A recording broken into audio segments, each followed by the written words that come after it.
If you've been going around the good old internet looking for the right podcast to fulfill your New York Yankees needs, well, I'll be the first to deliver the good news to you. You have found it. Here on Yapping Yankees with me, your host, Mike Scudero, you and I will be discussing the latest news, takes, and talk throughout the entire Yankee universe. Oh, and there may be some ranting on my behalf. Yeah. Anyway, what do you say we get to it? Let's get to yapping! Well, hello there, my fellow Yankee fans, and welcome to episode 98 of the Yapping Yankees podcast, where we yap about the Yanks and nothing but those Yanks. As always, I am your host, Mike Scudero, here on May 30th, 2021. Yapping Yankees is being brought to you by, obviously, myself and Ball 9. Ball 9 brings you some of the best, absolute best baseball content out there. Any and all baseball stories, articles, roundtable discussions, featured baseball podcasts like Yapping Yankees, and much more, my friends. Visit the website. I promise you'll be glad that you did. That's ball9.com, and follow them on all social medias at ball9. And know what you don't know. And for them still helping to get the word out about the show on social media, be sure to also check out Grunt Talks MLB. Go to their website, grunttalksmlb.com, to see all of their great baseball content, and follow them on all social medias at Grunt Talks MLB. Also, don't forget, guys, that just like them, you can help spread the word about Yapping Yankees and stay updated on everything with both me and the Yankees. And you know how you could do that? By following me on all social medias. Yours truly. Follow my Facebook fan page at Mike Scudero NY. Follow me on Twitter at Mike Scudero and on Instagram at Mike Scuds97. And remember to subscribe and always listen to Yapping Yankees. Show some love on all 4 platforms it's available on. And those platforms, of course, are YouTube, Apple Podcasts, Spotify, and SoundCloud. Well, my friends, you know something? I always feel weird saying Happy Memorial Day or Happy Memorial Day weekend because, well, Memorial Day obviously isn't meant to be a joyful day necessarily, as we know, but I do hope you're having yourself a nice holiday weekend nonetheless, spending time with family and friends, and most importantly, remembering those who gave their lives in service of this country. God bless them, and let us remember all of them on this Memorial Day weekend and tomorrow on Memorial Day. I gotta tell you, though, I'm looking outside my room window right now, and it's tough to remember that it's Memorial Day weekend, the unofficial start to summer, as it's often referred to as.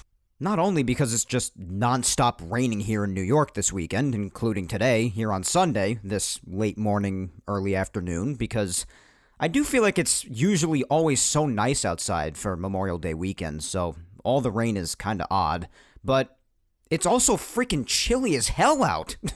Yesterday was a high of like 52. The last couple of days of May. What the crap is that? Come on. Warm back up, will you? Give me my heat back. At least it'll be nice for Memorial Day itself tomorrow, I guess. But anyways, I really shouldn't waste too much more time ranting about Memorial Day weekend weather because God knows I have enough to rant about today. But this past week for the Yankees, speaking of what I'm going to rant about, it wasn't as good as the last few weeks, that much I can tell you. Especially not with injuries. The injuries, man. The injuries. Both with the Yankees and all around the game. It's just absurd. And at this point, I'm really not even sure what the hell else there even is to say about it anymore. Other than the fact that the whole injury dilemma, again, not just with the Yankees, but all throughout baseball, it's become like a damn wildfire at this point. I mean, really, I was even saying it the other day to my dad, I think it was. I was saying, Dad, the trainers, the coaches, even the freaking nutritionists, everyone, they've got to get together, collaborate, talk, something about ways to keep these freaking guys healthy. I mean, this isn't only crucial time being missed in the primes of some of the biggest stars' careers, like Mike Trout being one of them, out with a calf injury. And so many of them being from something as normal as running the bases. It's not only because of that. But by that same token, it's just bad for the sport too, as far as viewership and overall interest.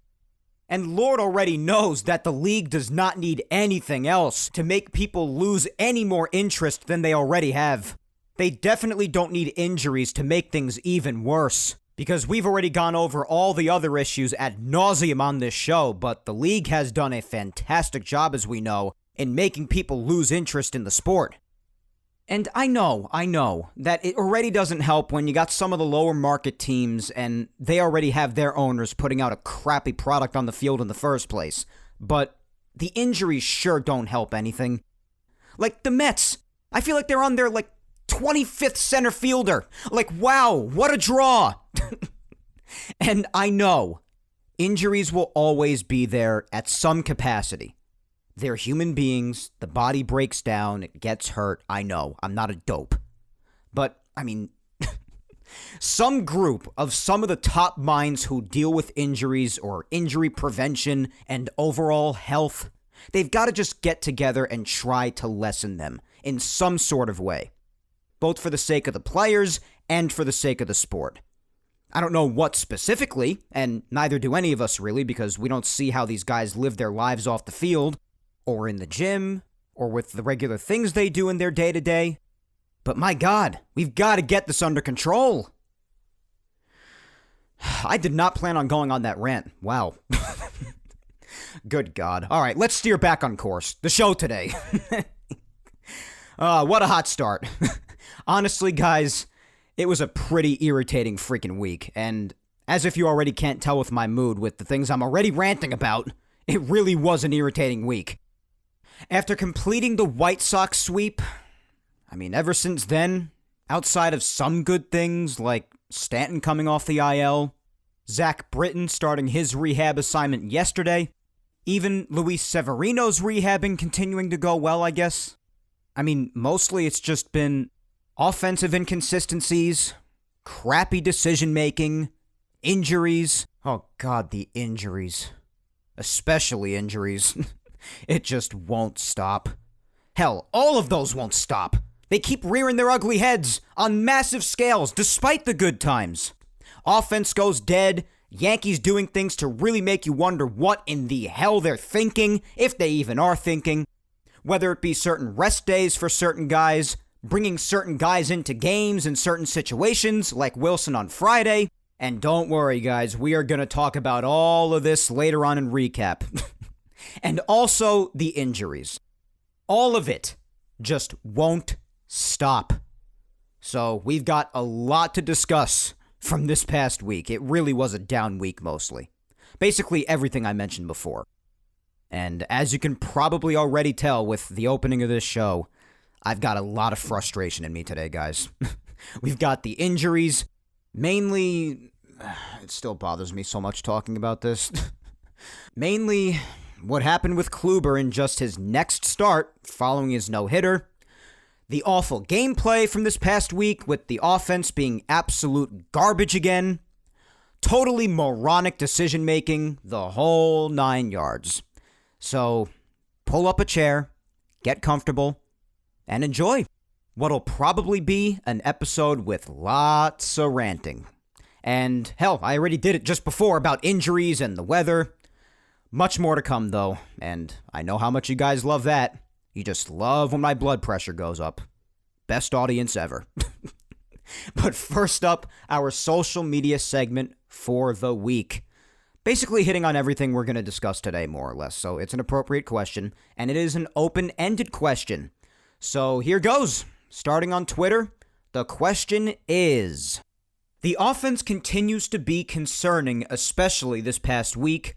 Injuries continue, and bad decisions are being made. Are you concerned as of now? And of course, leave your thoughts in the comments for a chance at a shout-out on the show. Now, as I said before, this social media segment this week is going to be covering a lot of the concerns that we see from the team this past week. And it basically covers everything. The offense being inconsistent yet again, the injuries continuing, bad decisions being made by Boone or anybody else in the Yankee organization, whoever it may be. And my opinion basically about it is that I can't blame anyone at all for having their concerns. I have mine. And that's okay, because a lot of the things we've seen this week are things that just seem to recur constantly when the Yankees go through bad times. And they're still there even in the good times. Even throughout some of the games, like in Texas, for example, a week or two ago, they still weren't scoring a lot of runs. But the difference at that point was they were winning the games. And the ultimate goal, of course, is to win. So if they're winning, it might not be as big of a deal to some people, myself included, because listen, I don't care how you win, as long as you win. If you only score 2 runs and win a game 2-1 or 2-0, or even if you win a game 1-0, guess what the main important thing is? You won the game. But the problem at this point right now, when they're doing this again with the offense, is they're not winning the games right now. That's the big difference. When you're not winning the games, the problems are amplified. That's just how it always is. So the offense right now is a big problem. A lot of inconsistency and just a lot of guys just continuing to underperform. They're grounding into double plays still. They're at 50 right now. And it just keeps... They can't even get the ball in the air. They can't. Almost every time there are runners on base, you say, you know what, they're going to ground into a double play. Yesterday's game, which we'll get to later. Bases loaded, no one out. They get 1 run on a double play ball. And that's all they do for the whole game. That's just the constant story of it. Even on Friday, only scoring 1 legit run. I'm not going to make believe the second run isn't legit, but still, the first run was scored on a solo shot by Odor, and the only run they were able to push across after that, they didn't even push across. It was on a passed ball. And then yesterday, they only score 1 run on a double play ball with the bases loaded and no one out in the second inning. And to make things even worse, it's against the Tigers. And I understand that in a marathon season, 162 like baseball, you're going to go through your good times and you're going to go through your bad times. And the Yankees right now this past week, this was a down week. They're going through their bad times right now again. And they will go to their good times again and they'll go to their bad again. That's the story of a marathon season like baseball. I understand that. But some of the problems continue to be recurring. And how much longer can you put up with that, especially when you go through those bad times? And I feel bad for the pitching all around. The pitching, the starting rotation, and the bullpen. Both have been terrific. But this offense is leaving them out there to dry. They're not helping them whatsoever. The only start that wasn't great in recent memory, honestly, in the last couple of weeks, was Davy Garcia yesterday, and he was only called up to make that start, and he'll probably be back, but he just was called up briefly to make that start yesterday. Otherwise, it's been amazing, as we know, the starting rotation, and the bullpen with the exception of what? 3 or 4 bad games? And we're almost 60 games in? And you're expecting Zach Britton back soon? They've been terrific, and Zach Britton's only going to help that, you have to imagine. So the offense is enough to drive you nuts. It's enough to drive you insane. And it's been so bad this past week that today they're on the verge of being swept by the Tigers for the first time since 2000 in Detroit. And you look at the injuries this past week. We're going to get to all of this and recap much more in depth later on, by the way. But this week, of course, in the start directly following his no-hitter, Corey Kluber, injured. Luke Voit, after missing a month and a half, the first month and a half of the season after his knee surgery, injured. Aaron Hicks, the official news came out about him. They made an official decision on his surgery. And later on in recap, I'll tell you how long he's going to be out. But spoiler alert, done. And of course, the rest of the people who are already hurt. You had Darren O'Day on the IL. You got Britton there on his way back. You got Sevy on the IL still rehabbing his way back. You had Stanton, who was on the IL, and now he's back, but he was on the injured list for a little bit with that quad problem. I mean, we could just keep going, guys, but the point of what I'm trying to say is that the injuries keep on continuing, and the bad decisions by the Yankees. You could take it from any standpoint of how they rest guys, or even certain in-game decisions that are made, what they're doing with the roster. You could just take it from any angle, but there are plenty of horrible decisions being made by the Yankees themselves, too. And yeah, I'm a bit concerned about that. Because, like it or not, even if there are, 110 games left, there are a ton of games left. No one's denying that. But these are problems that we've seen recurring for like a third of the season already. It's June in a couple of days. As we all know it does, time is flying. So because there's a lot of time left, and I do understand how many peaks and valleys there are in a season, how many ups and downs there are in a season, I'm not too concerned. But because these are problems that seem to constantly recur with the Yankees, and they don't seem to have any sign of stopping, I mean, I don't know how you can't be at least a little concerned. So yeah, I have my concerns, guys. I do. So I'm going to stop my tirade right here because not only are we going to be talking about all of this plenty in recap later on, but I also have your replies to get to. So let's just go right down into the replies here on Twitter and see what you guys had to say about this open-ended question. Let us start off with Rob at Laker477. And Rob says, yes, I am very concerned. In my honest opinion, there is a clear lack of emotion and sense of urgency from just about everyone on this team, to the point that they almost look like they don't care. The calendar flips to June in just a couple of days, and as Yogi said, it's getting late early. Yeah, and that's another thing. That was another problem earlier in the season when they were really struggling. They got off to like their 5-10 start, was it? Or 6-11, whatever it was. And a lot of us were complaining at the time that they just looked like they didn't have any emotion and that they didn't care. Every bad thing that was done, every mistake that they made was just met with a blank stare and a bunch of cliches in post-game interviews. It was really aggravating. And it seems like it's just the same thing right now as they're going through another bad streak here. And yes, as I also said before, I understand that it's still pretty early and there are plenty of games left to go. But at the same time, as we all know it does, time is flying. And as that famous quote from Yogi says, as you just put in the replies, it's getting late early. It's already June in a couple of days. I don't know about you, but I can't believe that. The baseball season may be long, but make no mistake, it still flies. So I hear you, Rob. I do. Up next is at musician NDMD, my good friend Spencer. And Spencer says, the injuries exacerbate an already challenging situation, which is a nice way of saying the Yankees are poised for a very long, difficult stretch. Voit and Kluber are big on a team that to this point is generally inconsistent. Get ready for a lot of 2-1, 2-0, 1-0, 3-1 New York Yankees games. Well, yeah, we've seen plenty of those already. I even just mentioned it before. How many games have we seen? 2-0, 2-1.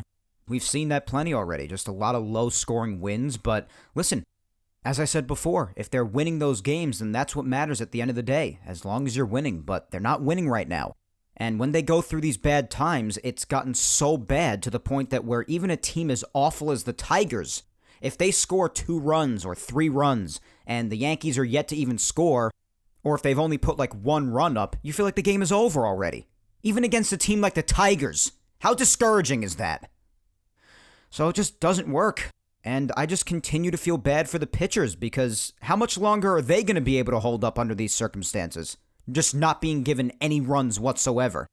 Because in my experience, pitchers usually end up cracking at some point under that kind of pressure.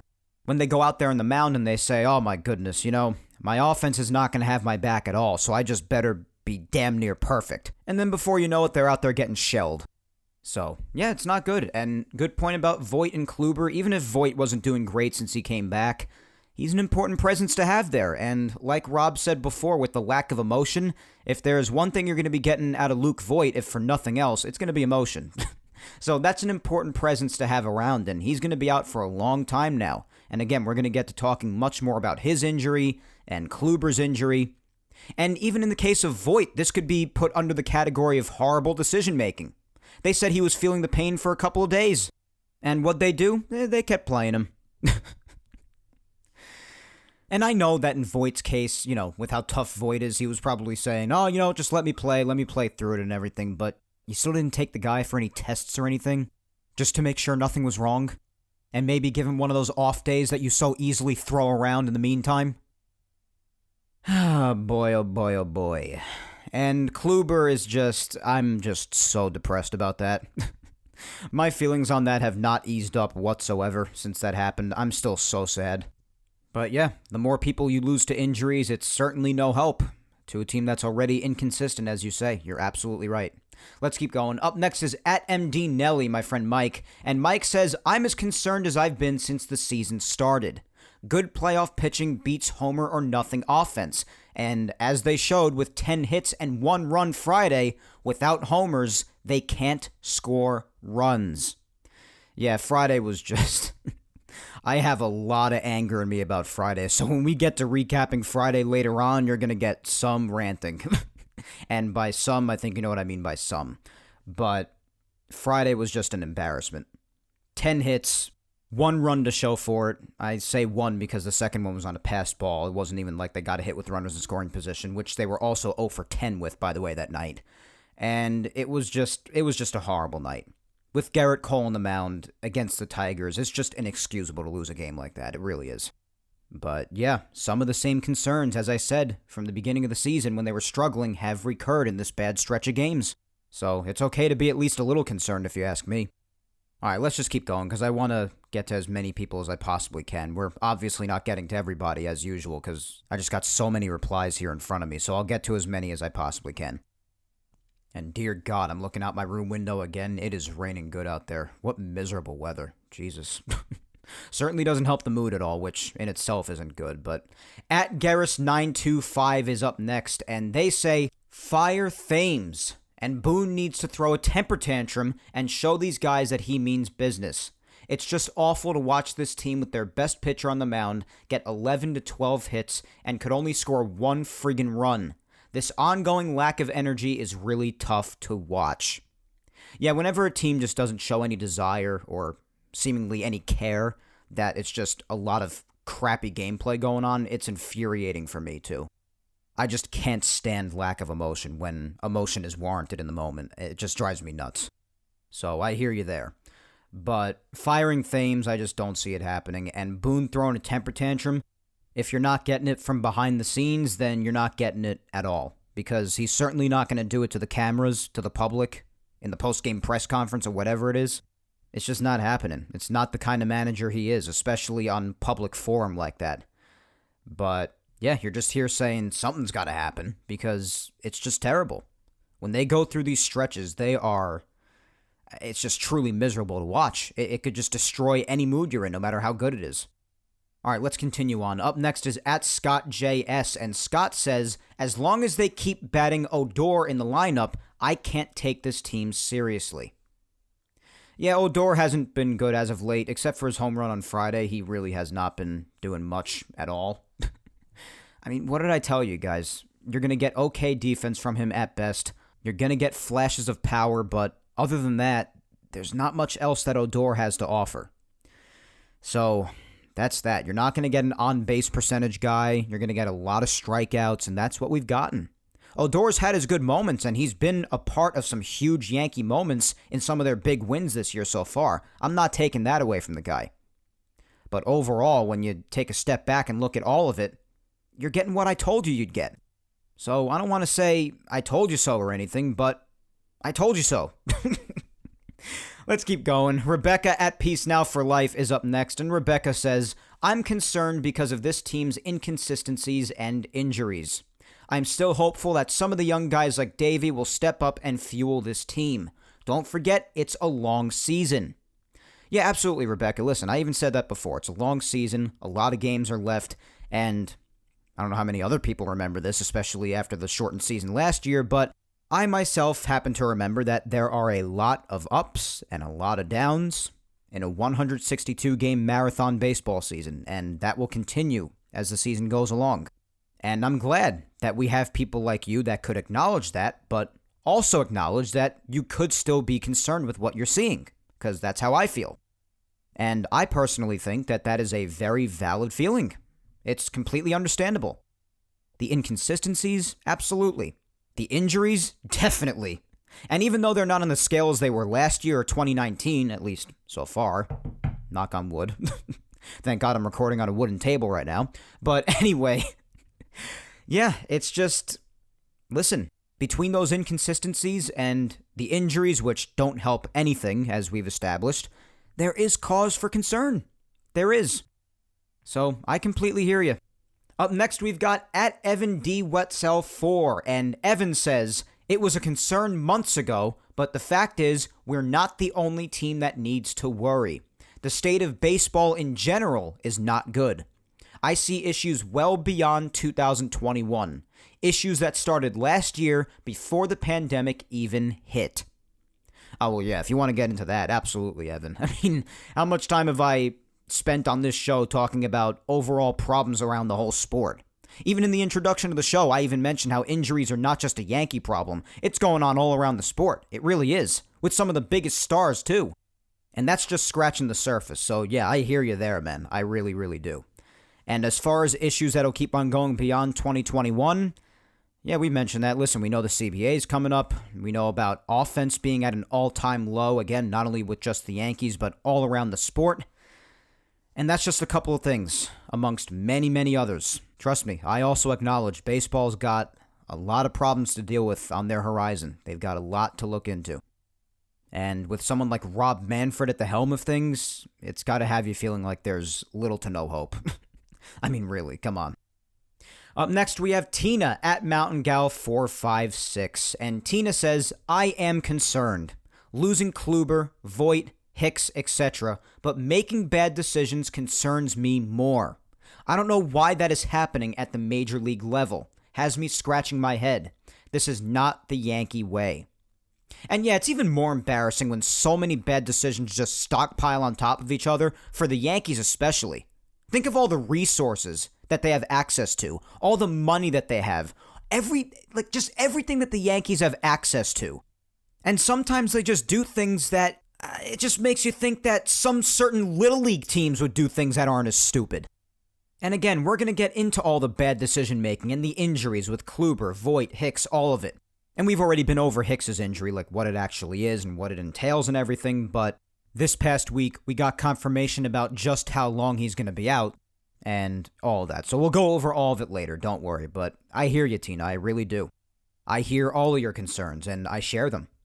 Up next is at Coach_Gets, and they say, I am more than concerned.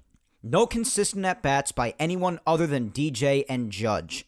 The starting pitching is suspect. Torres needs to go back to second. He doesn't make the easy plays. The closer can't pitch more than one inning. I like Boone, but he's coddled these guys too much. Well, I'll quickly go through your reply and just try to hit everything one by one. Consistent at-bats other than DJ and Judge. Yeah, Judge has been doing well. But you know what? Even DJ, we've spoken about this on the show. While DJ isn't doing atrociously, he definitely hasn't been the DJ that we know and love from 2019 and 2020. He definitely hasn't. Something's changed. He's regressed a bit. And you could definitely see how much that has an effect on the offense. DJ is so important to the offense, and now that he's not being necessarily himself, you're now seeing just how important he was these last 2 years. The starting pitching being suspect, I don't agree with that. The starting pitching's been amongst the best in baseball, so that I don't agree with. That's the least of their problems right now. And I know it probably has you concerned with Kluber being out, and that's valid, but as far as what the starting pitching's done so far, with the exception of Davey yesterday, who just got the call up for that one day, for now, I don't agree with that at all. Torres needing to go back to second. Torres has actually cleaned up his play at shortstop. Sure, he makes his mistakes here and there, but he's definitely better than the way he was at the start of the season. He's definitely fixed up his gameplay from that. There has been an improvement. And the closer not being able to pitch more than one inning, I assume you're talking about Friday, having Chapman pitch the 9th and the 10th except for Wilson pitching the 10th.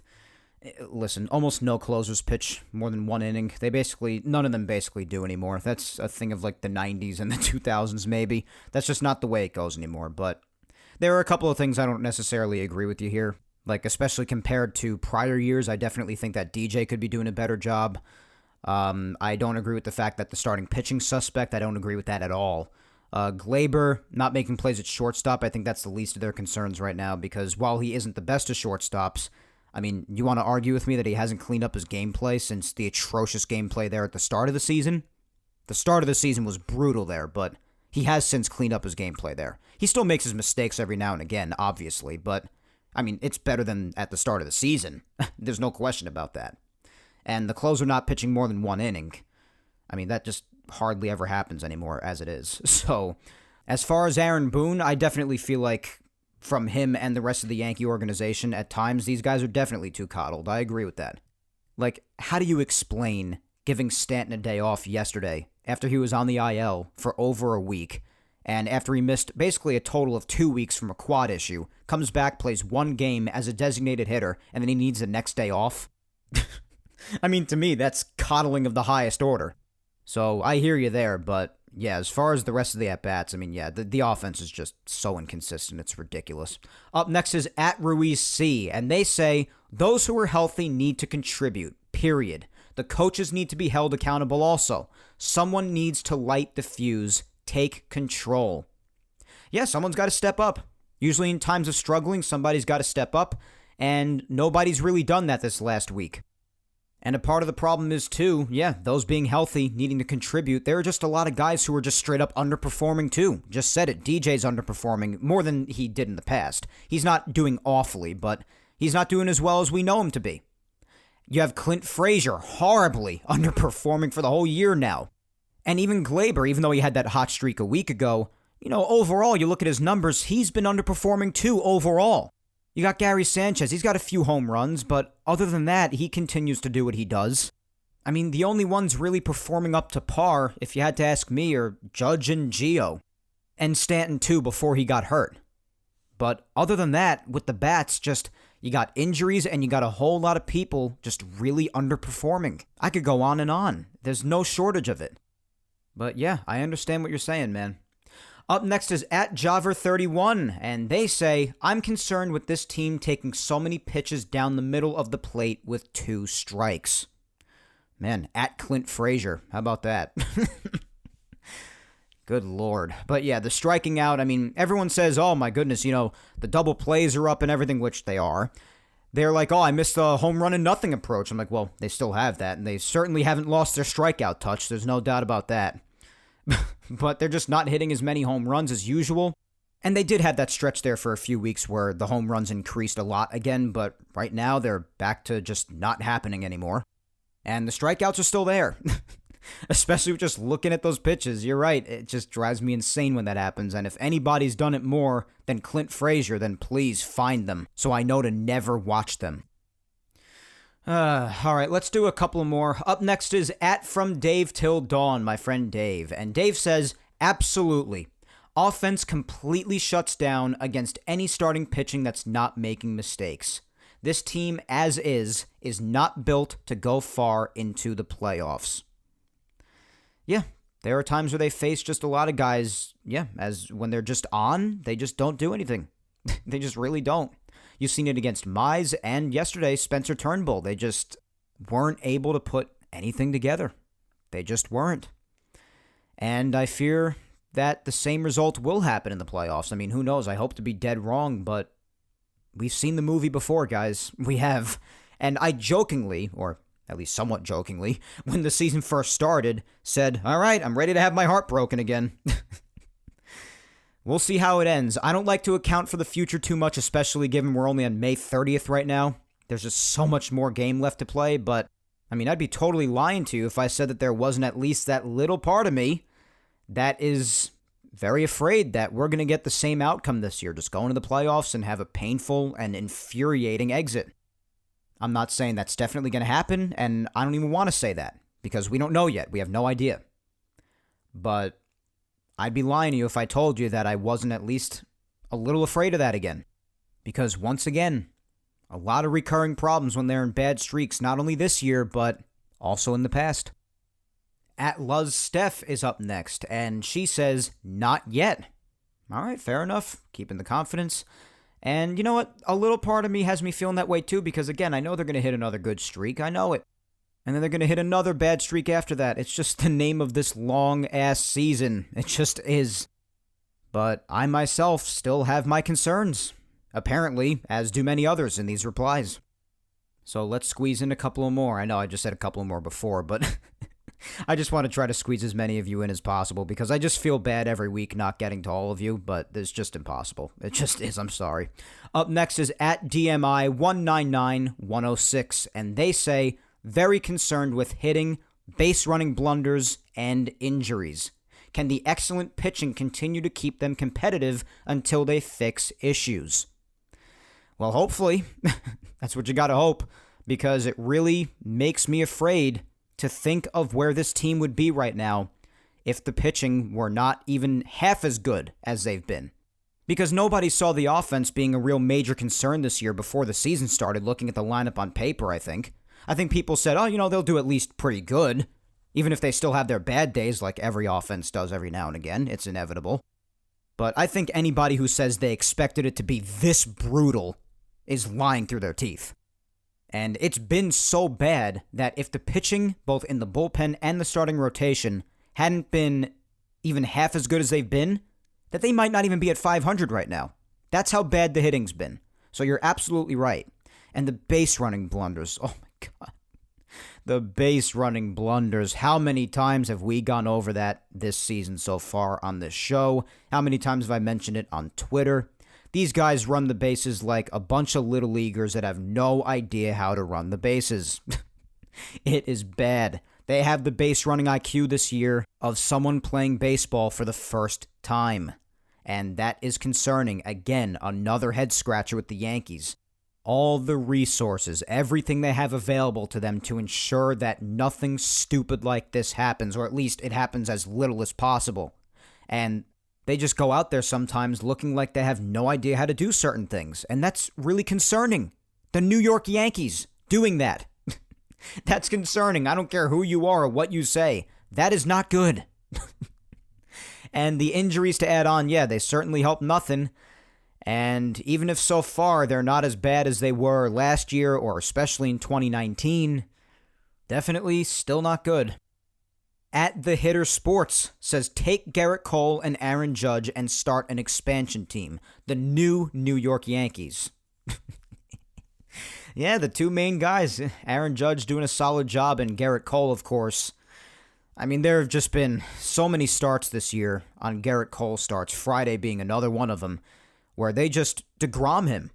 And by DeGrom, I mean just giving 0 run support and not having Garrett Cole earn a win on a night where he deserves one. Even on a night where he might not have his best stuff, and he still only allows 1 run maybe at the most. And he still doesn't get a win that he deserves.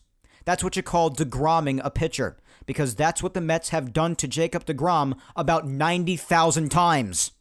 And that's what's happening to Garrett Cole this year a lot of the time. The guy should probably have about 9 wins by now. Instead, he has 6. Which still isn't bad at this point, but he definitely deserves more. But an expansion team. All right, let's finish up with my friend Sandra at Sandy NYY, and she says, honestly, as a Yankees fan, I'm always concerned. We got Garrett Cole to win a World Series. Injuries are taking an absolute toll and consistently have hurt us. I'm scared if we can't stay healthy, then what? The bats will click eventually, and in order to do so, we have to stay healthy. Yeah, that's what health does. It just destabilizes everything, and it throws a team off, takes a lot of important pieces to a team away. You're absolutely right, my friend. And another thing, getting Cole to win a World Series, that's another thing. And that's also something I will never forgive the Yankees for if they don't do. If they don't win a World Series with Garrett Cole and their team. You signed the guy because he's the ace that you've been fantasizing about for basically like a decade. You finally get him. He's performing up to par and beyond, putting up some of the most historic starting pitching numbers for a New York Yankee. And you're not going to win anything with him? You're just going to waste away his prime and waste away the opportunity to have an ace like him, a top 3 arm in the game, maybe even top 2? Yeah, I'll go with top 2. And you're not going to win with him? So you're absolutely right, and I'm so glad you mentioned that, because that is something that I've mentioned before. And if the Yankees fail again at the end of this year, come that, you better believe that'll be something I bring up yet again. Because Garrett Cole's a big part of this. You got the guy. You sign him to that big, mega contract that he deserves, and he continues to prove that he deserves, and, wait, you're just not going to win with him? That's a joke if they don't win with him. A joke. And one thing I can guarantee you is he's not getting any younger. So I love that you mentioned that. Thank you for mentioning that. And yeah, as a Yankees fan or as any fan, I think, yeah, there's a certain degree of concern no matter what with the team, unless you're just a fan of the Yankees in 1998 maybe with the 98 Yankees, or if you were a fan of the 27 Yankees. But other than that, yeah, I would say there's always a certain degree of concern with your team, so that's definitely 100% true. But yeah, I love your reply. Love it. It's all true. I loved all of these Twitter replies, so thank you to all of you tweeters out there. I'm so sorry. Again, as always, if I didn't get to you, just keep on replying to them. I promise you I'll get to you at some point. And if you want to see the rest of the replies for yourself, or even if you want to see the ones that I did read for yourself, then just go on over to my Twitter page at Mike Scudero. Just go to the tweet with the question in it and just go down in the comments and you can see all of them for yourself, whether I read them or not on this episode this week. But let's go on over to Instagram and see what all the Instagram peeps had to say about the very same question. We'll just read a few replies there, and then we will move on to Weekly Recap, where there will be a lot of passion. Let me just put it that way. Anyway, same question over on Instagram. The offense continues to be concerning, especially this past week. Injuries continue, and bad decisions are being made. Are you concerned as of now? So let's read some replies to that question. First up, we've got Official52011, and they say, I'm starting to worry about the offense because they play the Rays for 4 and the Red Sox for 3 coming up. The offense needs to start going again. Yeah, they do. They got a very important week ahead of them.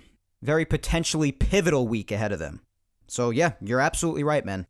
And the fact that they're on the verge of getting swept in what should be pretty much a tune-up series against the Tigers with these 7 games coming up in this next week, yeah, not fun. Not fun at all. Kiki Crawley is up next, and Kiki says, I was concerned a month ago, but now I'm getting very concerned. Well, yeah, I assume you mean when they were off to their very slow start.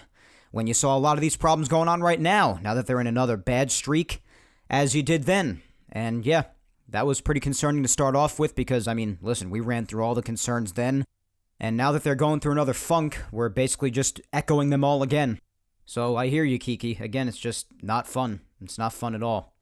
All right, next we've got my girlfriend, Vic Salimo, and Vic says, I'm concerned with our inconsistency. We're either really on or really off. After Friday's game, I just don't see any emotion out of this team right now.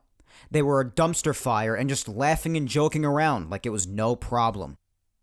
Yeah, we spoke about that before with the lack of emotion and how much it drives us all nuts. Yeah, if it's one thing that I cannot stand more than anything, it's when you're putting forth an embarrassing effort and you just look like you don't care or you're laughing it off.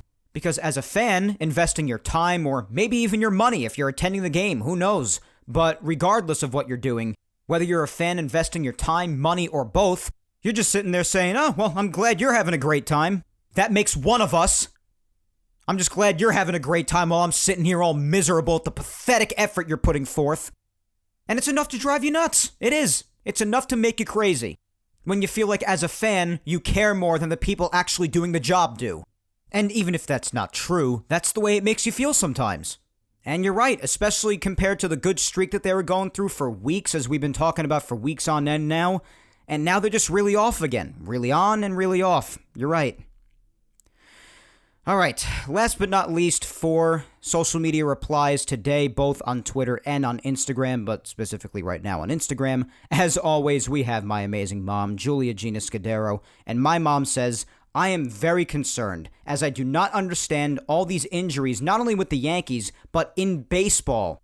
I feel like athletes, especially in hockey and football, for example, don't shatter the way baseball players do. Why aren't they bringing up and keeping up some AAA guys like Floreal, for example? Some of these kids deserve a chance. It can't get much worse than other performances we're getting. And by the way, if Hicks doesn't return this season, I don't like seeing people get hurt, but I don't think as a team that will kill us. Just saying. Better decisions need to be made. It's hard to argue with much of anything said here, Mom. Yeah, just the injuries, again, not only with the Yankees, but all around baseball. we've spoken about how big of a problem it is, and it really is. And as far as other athletes in other sports, it's tough to really compare, but, I mean, those guys just must be a different breed. I don't really know what else to say about that. And as far as Hicks, of course, yeah, you don't like to hear about guys getting hurt, obviously not. I mean, I would hope most of us don't, or all of us don't, because that's, just part of being a decent human being. But as far as what he's brought to the team this year, yeah, that definitely will not kill us. If anything, it was killing us to have him in the lineup. But regardless, yeah, he's done.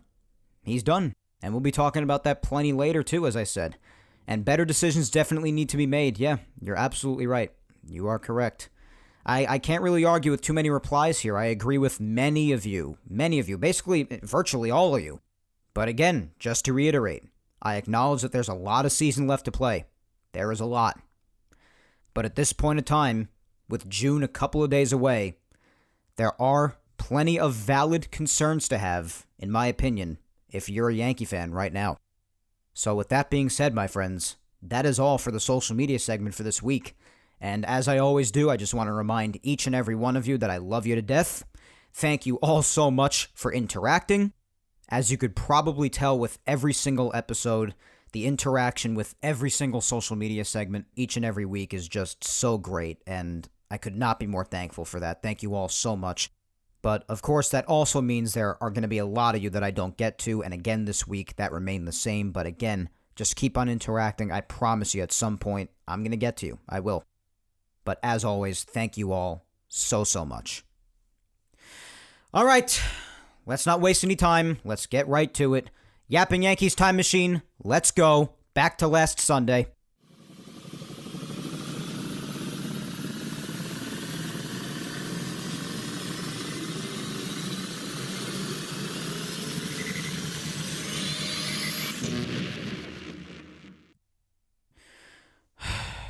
I really don't want to do this. I really just don't want to talk about this last week. I really don't. But last Sunday, the Yanks would go for what they'd often had trouble with at the time. The sweep, if you remember, against the White Sox in the final of the 3-game set. But you know what? They got it done that time. Jameson Taillon was on the mound, and last week I had said after his Texas start that I wanted to see another leap forward for him, and definitely not backwards, obviously. 5, maybe 6 innings, shutout, maybe 1 run at the most. Said those exact words, and you know what? I got that.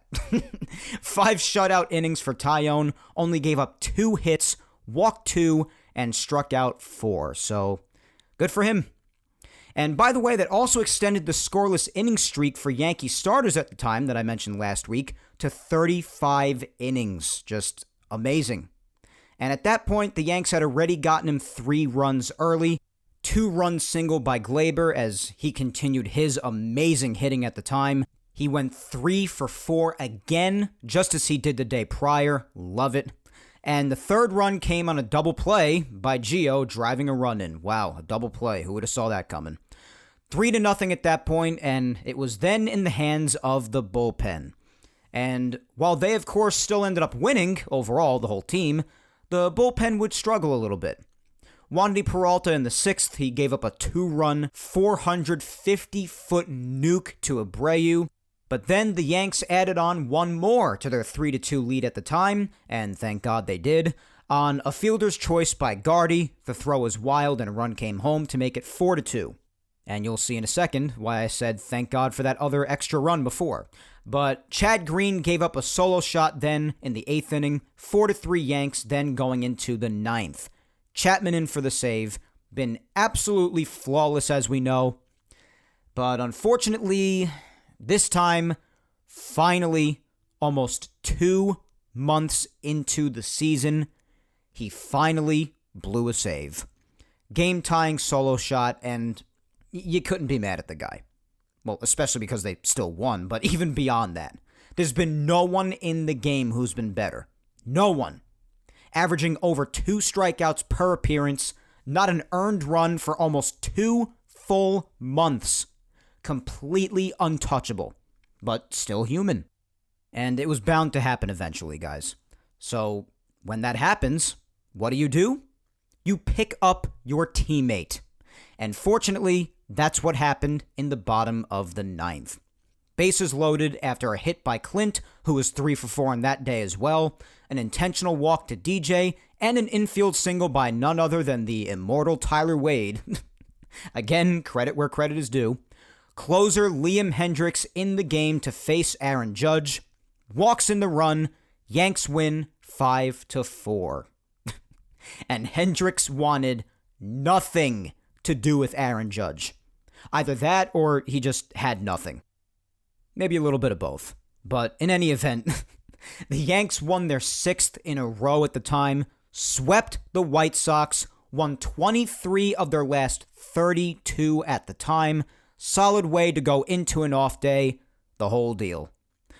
Monday was a day off, and then Tuesday... This is really where the week would just go downhill. And when I say downhill, I guess I should say a damn near free fall. Because that's really what the week has been since Tuesday.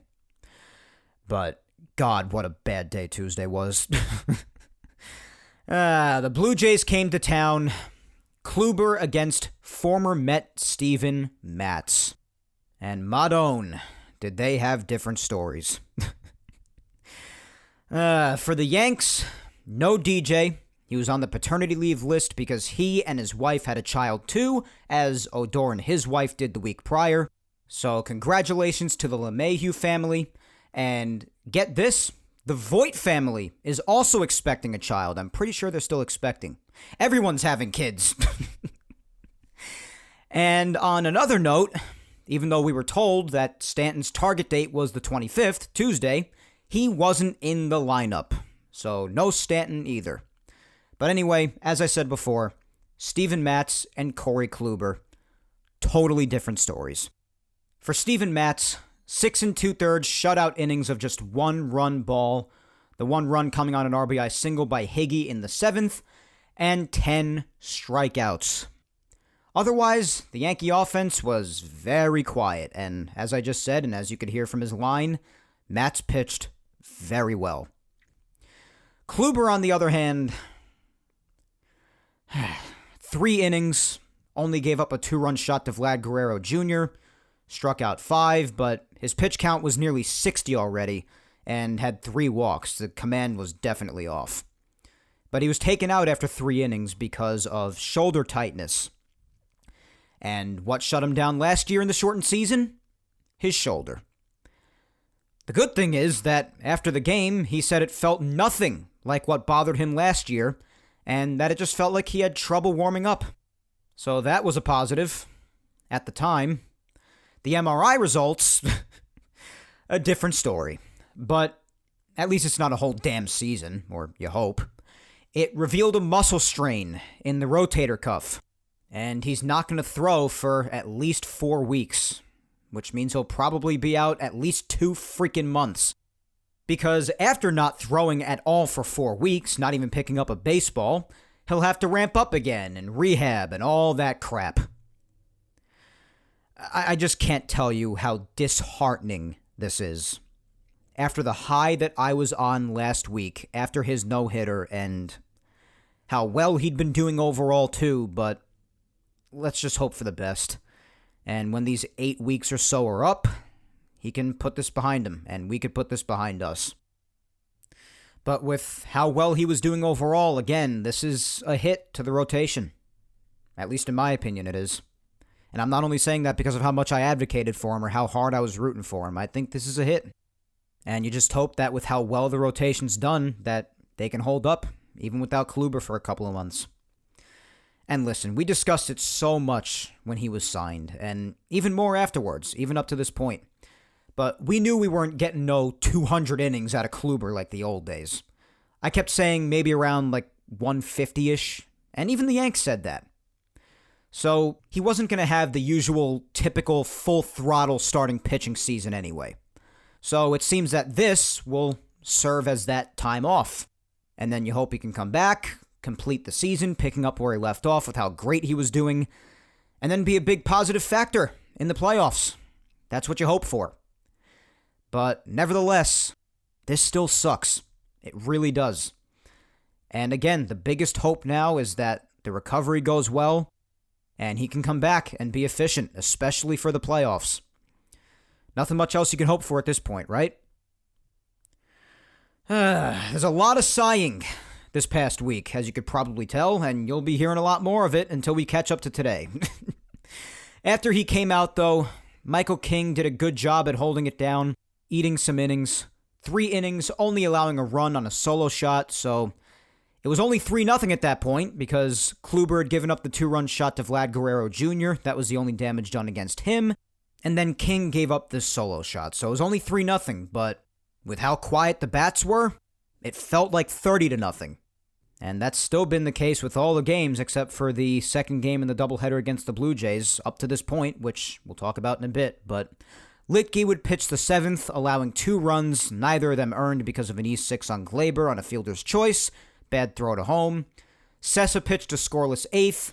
And Wilson, who I'd like to say again, I expected to be a key piece to this bullpen, as you guys should recall, has disappointed me on a scale that I can't even properly put into words. Just such a damn disappointment. He gave up a solo shot to Yankee killer Randall Grichuk, and the Yanks added on 1 more in the bottom of the 9th on a single by Higgy and a bobble in the infield, but still lost 6-2. Both runs as a result of Kyle Higashioka. Wednesday. Another crap day. All at once, we were blitzed with a bunch of negative news. For starters, the game was postponed from the rain and played as part of Rob Manfred's doubleheader special on Thursday, as I've come to call it. And then after that, out of absolutely nowhere, Luke Voit to the injured list with a grade 2 oblique strain now, after a month and a half of being out because of his knee surgery. And we all know how pleasant oblique injuries are. So he's going to be out until at least the All-Star break. That's more or less what's been said right now. But to the best of my knowledge, I'm pretty sure recovery time from a grade 2 oblique strain is like 2 to 3 months. And even after that recovery time, who knows if he'll even be the same after that? Obliques are the worst. And this was also when the announcement about Kluber was given out. Again, no throwing, no nothing for 4 weeks, and probably going to be out 2 months. Weather and injuries. Life is just freaking awesome. That's what I was thinking at the time.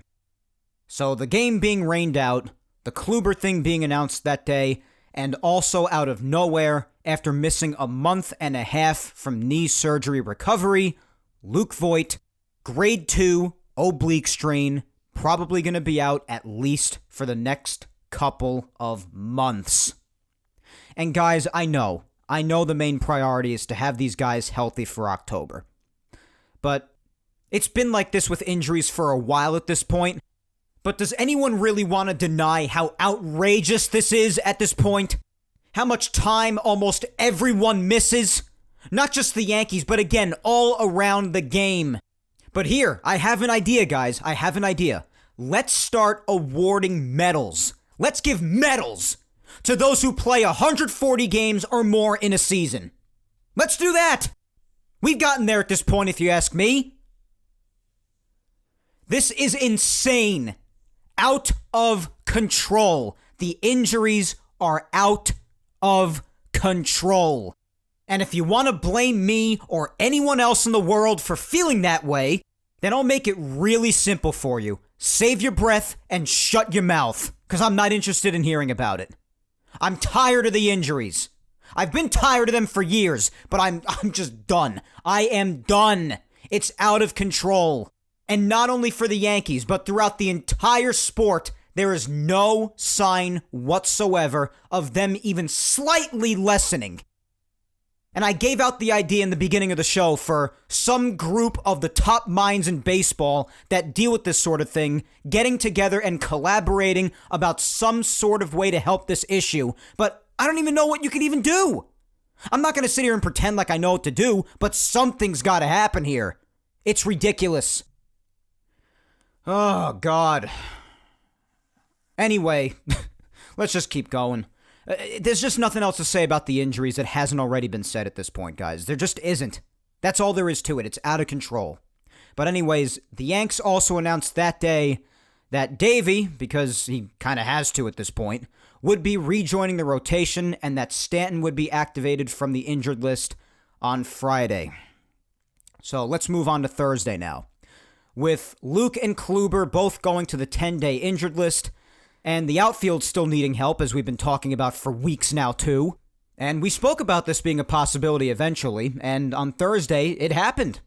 Yankees' big outfield prospect, Estevon Floreal, called up from Triple-A. And the second roster spot, alongside Floreal, was taken by Albert Abreu, who was also recalled alongside Floreal.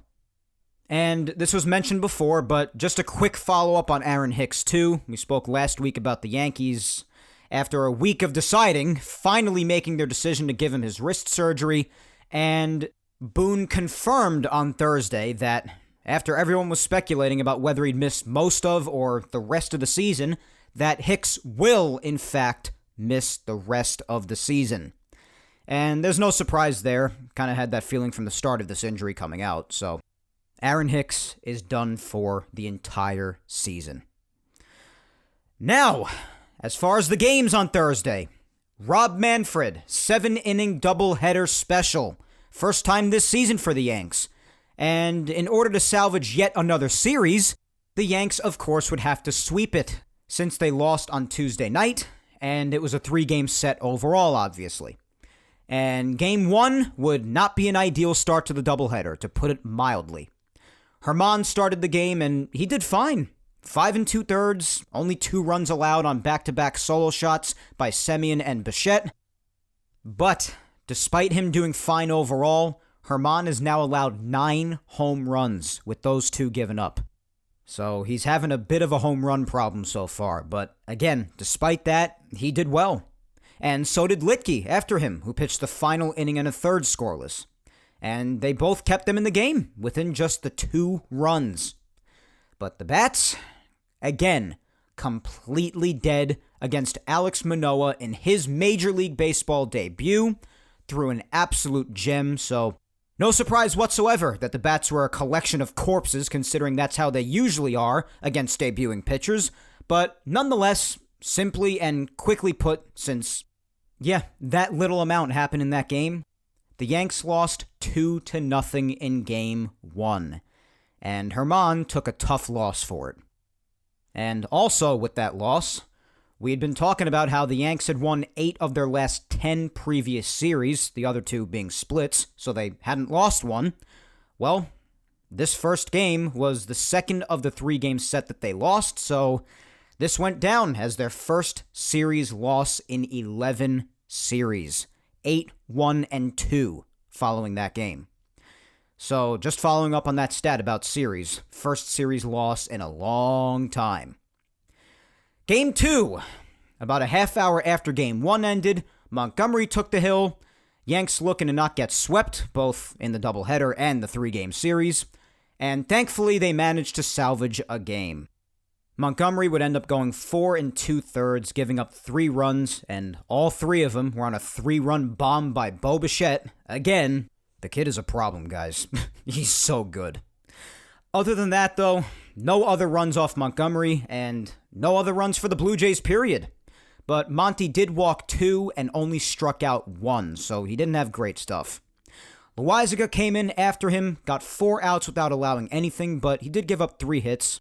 Had a little bit of difficulty. Peralta got a big out against Tellez after him, and then, strangely, only up by 2 runs at the time in the 7th and final inning, Chapman was not used. Green was instead. Thankfully, he got it done, but still, Chapman not being used caught everyone, including me, by surprise. But Boone said that he was just under the weather, so thanks for mentioning that. That we wouldn't have our closer available for a doubleheader.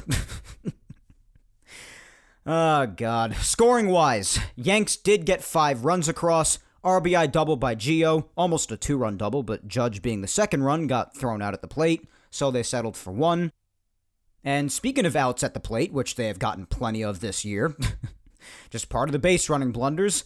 They would make another out at the plate at the end of the game. After Floreal hit a double, Gary was thrown out at the plate by about 45 feet on a horrible send by Mendoza down at third, taking over for Nevin. Absolutely horrible. It had to be at least 40 to 45 feet. But anyway, then down 3-1 after Bichette's homer, Aaron Judge, number 13 on the year, 2-run, 440-foot nuke off the glass in center to tie the game at 3. Then Gary hit a solo bomb of his own. Didn't look like a homer off the bat, especially not over 440 feet. But nonetheless, impressive shot. 4-3, and then Judge would hit a sac fly to make it 5-3, and that's the score that they would win by. So they split the doubleheader with the Jays, but again, a series loss and another one against the Blue Jays. They've really had a tough time against Toronto so far. That just can't be ignored. This series made the Yanks 3-6 against the Blue Jays so far. You got to do better against them going forward. You have to. You've got to be able to defeat your divisional opponents. But anyway, right after Game 2, they sent Floreal back down to AAA, and I'm sure that we'll be seeing him again at some point. Hopefully soon with the way the outfield is. Can't get much worse. And also they used a 27th man for the doubleheader in Nick Nelson, but they didn't end up having to use him, thankfully. So they sent him back down as well. But I just saw today, before today's game here on Sunday starts, that they called Nelson back up alongside Nestor Cortez Jr., who they signed to a major league deal and added to the 40-man because they moved Aaron Hicks to the 60-day today. So thought that was appropriate to bring up about today, being on the topic of Nick Nelson. But anyways, after a not-so-great series against Toronto yet again, Friday came around, off to Detroit for the weekend. And I went into this series saying that with Tampa and the Red Sox coming up this week, they've got to kick ass in Detroit. This should be a tune-up series and just like a confidence booster heading into 2 very important series. And my God, I only wish it went that way. But there was a good start to it before the game started, and that was Stanton, finally being activated. It's good to have the guy back after 2 weeks with an injury that the Yankees made originally sound like was only going to be a couple of days. Well, can't say I'm not used to that. Except for the Blue Jays series, though, they'd still been managing well without Stanton, and I get that they were just erring on the side of caution, just sacrificing a couple of weeks in May, blah, blah, blah. I know. Unfortunately, he'd go 0 for 5 on the night with 4 strikeouts, one of them being in a huge spot in a huge moment in the 9th. But this game, it legit sucked. I don't know how to be any more blunt about it. It just sucked. Gerrit Cole pitched, and he went 6 innings, and again, even though he struggled at times, still only allowed a run. He allowed 6 hits, and he struck out 5, and even without his best stuff, again, still just holding them to 1 run. And the poor guy got a no decision for it. You know why? Well, because the offense was, again, completely inept. Only scoring on a solo shot by Odor, who did have a great night, by the way, going 4 for 5 with that homer and 3 singles.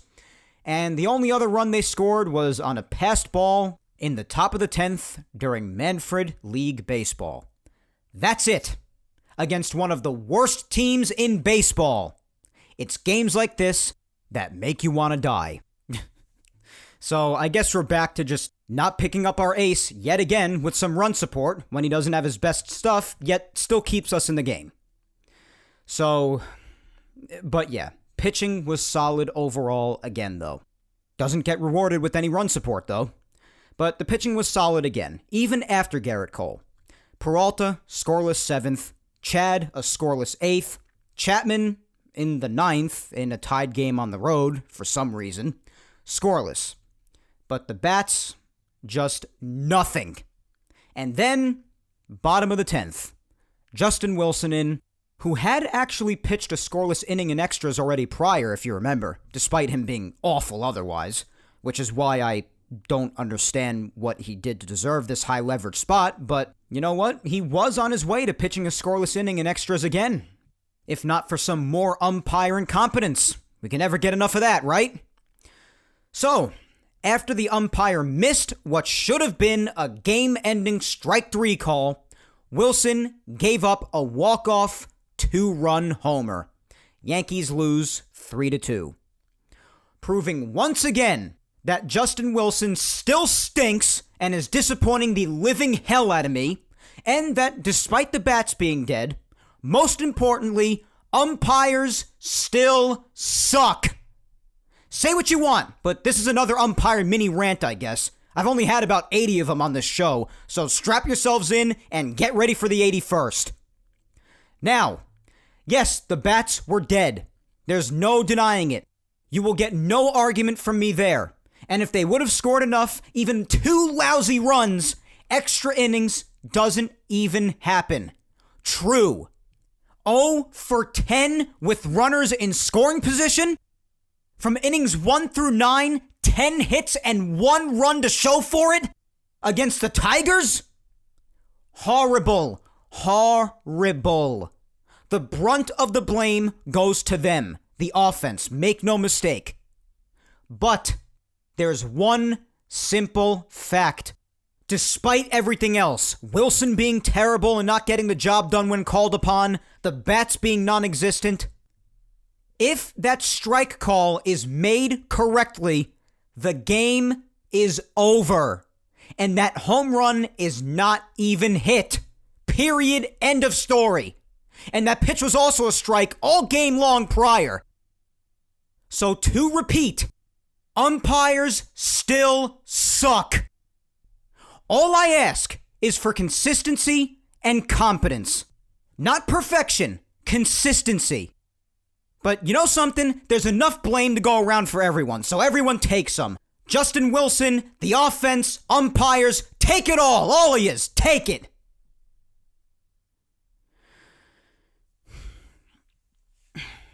I really shouldn't be this mad about games at the end of May, but crucify me, I am. Another friggin' loss on the night of a Garrett Cole start and against the Tigers. God, that felt good to let out. That really did. Let's finish up. Yesterday, some news first. Justin Wilson was placed on the 10-day injured list with a strained hamstring. After Boone said that he would go to him again, even after Friday night's end to the game, which was annoying to hear in itself, given how atrocious Wilson's been overall, and because yesterday, Boone actually already said that his hamstring had been bothering him for a while. Yet he brings him in during extra innings with the game on the line. And now to add on to all of that, he's on the injured list. Decision making, and I gotta say, the timing, it's pretty suspicious too. Who the hell knows if he's even hurt, and they're not just making up a bunch of crap and putting him on there just because of how awful he is. We know this organization is just about as transparent as a slab of wood with things like this at times. So would anybody really be surprised about that? Ah, sweet baby Jesus. Boone makes me laugh, man. He makes me laugh. Saying that he would go to Wilson again after how terrible he's been, and then putting him in a high-leverage situation like that, which he didn't earn in itself, never has, but also doing it while having the knowledge that his hamstring has been nagging at him for weeks. The Adventures of Aaron Boone. That is an entire podcast episode in itself. Even if he isn't involved in every single decision for the Yankees, that is just an entire show in itself. But anyways, Albert Abreu was recalled, and so was Davey so that he could make his start. And we actually had some good news, especially for what's already been an otherwise fantastic bullpen as we know. To make things even better for them, Zach Britton officially started his rehab assignment in Double-A. And we already know that he's eligible to return tomorrow, the 31st, from the 60-day IL technically, but he's now going to do his rehab, so I'd expect him back in maybe another, I don't know, like a week or two, if I had to say. And I can't wait to get him back. Not only to support what's already been a great bullpen, but even though he's on the injured list now, Hopefully that sets it in stone that we don't have to see guys like Wilson anymore. Which again, for about the 10th time, I really expected to be a key part of the pen. And my God, how wrong was I about that? What a disappointment. I can't say it enough. I own up to my bad takes, guys. I own up to them. I am right plenty, but I'm still human. I'll get my fair share of things wrong too, just like the next person. And I'll own up to it. Alright, the game now. And I'll keep this short because not much at all happened in this one either. Even more embarrassing than Friday. Whenever this team is just in an embarrassingly bad stretch, they just seem to outdo themselves every day. But Davey pitched, and his command just wasn't there. He labored through 4 1/3, giving up 5 runs, 4 earned, 1 scored on an E4 by Odor, and then Abreu, who had little command himself, particularly when he first came in, pitched the remaining 3 2/3, giving up a run himself. 6 runs given up total, again, to the Tigers. And they were both sent back down after the game, Davy Garcia and Albert Abreu. And offensively, even after the shameful absence of offense the night prior, it was even worse yesterday, only scoring 1 stupid run on a double play ball with the bases loaded and no one out in the second. I cannot say enough how embarrassing this weekend has been. As I said before, can't even get the ball in the air anymore. Can't do anything. Despite the Tigers starters in Mize and Turnbull being pretty good, but still, you can't do anything off them. And one of the league's worst bullpens, sitting Stanton, a DH, the day after he comes off the IL. Double plays. Nobody looking like they give a single crap. Salvage a game today against one of the worst teams in baseball, will ya? Are you out of your minds? Playing this way with a 4-game set coming up against the Rays, and then for the first time this year, the Red Sox next weekend? Wake up. Wake up. Bad week. Bad week. Shake it off. Win today. Win these important division games coming up. Just get it done. It's been a miserable weekend. The least you could do is finish it on a positive note with a win today. In this game that's actually starting right now as I'm speaking, so I'll probably be recording to react to the top of the first as I'm wrapping up the show here. But anyway, speaking of those series coming up, what's ahead? Well, as I just said, starting tomorrow, 4 games set in the Bronx as the Yankees return home against the Rays. Tomorrow's game on Memorial Day is at 1:05 Eastern. Tyone on the mound. Tuesdays and Wednesdays games will be at 7:05 Eastern. Thursday will be at 1:05 Eastern, so tomorrow's game being at 1:05 because of Memorial Day, then Tuesdays and Wednesdays being night games, 7:05, and then Thursday will be back to an afternoon game. Then Friday starts the 3-game set against the Red Sox. Should be fun. But knowing the Yankees with how hot and cold they are, they could very well have a terrible weekend in Detroit as they have, and then have a good week coming up against these tougher teams for all we know. Who the hell knows? We can only hope. They're just so damn inconsistent.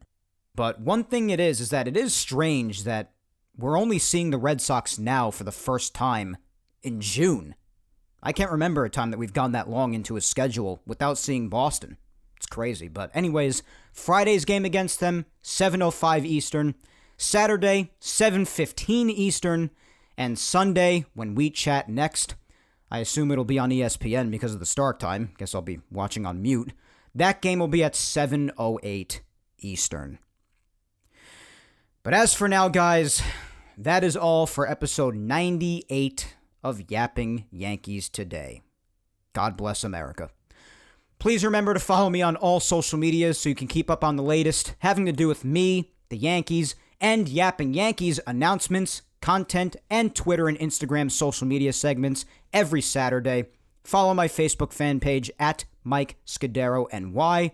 Follow me on Twitter at Mike Scudero and on Instagram at Mike Scuds97. Also, guys, subscribe to the Yapping Yankees YouTube channel and also show some love to Yapping Yankees on SoundCloud, Apple Podcasts, and Spotify as well. No, wait, hold on. And of course.